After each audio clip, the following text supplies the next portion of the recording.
कारण आता तर पूर्वाश्रमीचे राष्ट्रवादीचे नेते आणि आता भाजपचे खासदार धनंजय महाडिक यांची प्रतिक्रिया आपण पाहिली आहे। तर राष्ट्रवादीचे जळगावचे जिल्हाध्यक्ष संजय पवार यांचाही अश्रू अनावर झालेले आहेत। त्यांनाही हे सत्य पचवणंच खूप कठीण होतंय। आपण बघतोय सगळ्याच मंत्र्यांची, सगळ्याच नेत्यांची, सगळ्याच कार्यकर्त्यांची हीच भावना आहे। अजित पवार असे आपल्यातून निघून जाते, ही गोष्टच त्यांना सहन होत नाही। संजय सत्य करायचे यार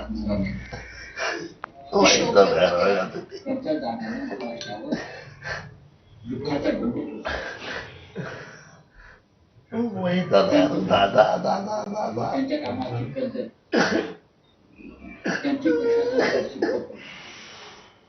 या सगळ्या गोष्टी महाराष्ट्राच्या मनात कायम असतील। यार काय करायचं। फक्त दादा एवढंच ते बोलतात आणि उपमुख्यमंत्री एकनाथ शिंदे यांची दृश्य आपण पाहतोय, ते देखील बारामतीच्या दिशेनं रवाना होणार आहेत। उपमुख्यमंत्री पद हे जसं एकनाथ शिंदे यांच्याकडे होतं तसंच ते अजित पवार यांच्याकडे देखील होतं आणि अत्यंत खेळीमेळीचं राजकारण या तीनही नेत्यांमध्ये आपण गेली 2-2.5 वर्ष सातत्यानं पाहिलेलं आहे। उपमुख्यमंत्री एकनाथ शिंदे हे थोड्याच वेळात बारामतीच्या दिशेनं रवाना होतील।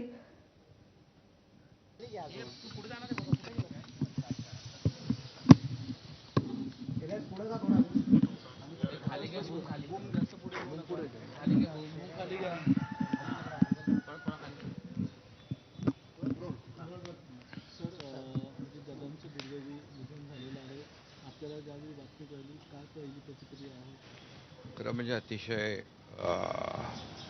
मनाला वेदना देणारी आणि मनाला चटका लावून जाणारी ही अतिशय दुर्दैवी घटना आज महाराष्ट्रात घडली आहे। खरं म्हणजे असं कोणाच्या स्वप्नातही वाटलं नसेल की अजितदादा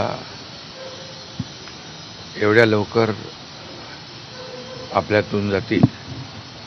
ही महाराष्ट्रासाठी अतिशय दुःखद आणि दुर्दैवी घटना अजितदादांच्या जाण्याने झालेली आहे। खरं म्हणजे अजितदादा गेले अनेक वर्ष या महाराष्ट्राच्या राजकारणात नेतृत्व करत होते आणि अतिशय परखड स्पष्ट वक्तेपणा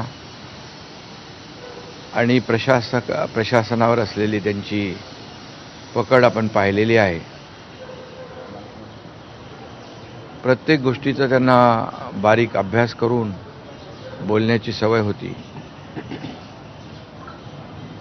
आणि परखड स्पष्ट वक्तेपणा, निर्भीड, रोखठोक बोलणारे असले तरीसुद्धा त्याला चूक म्हणणारे असले तरीसुद्धा अतिशय मनाने ते निर्मळ होते।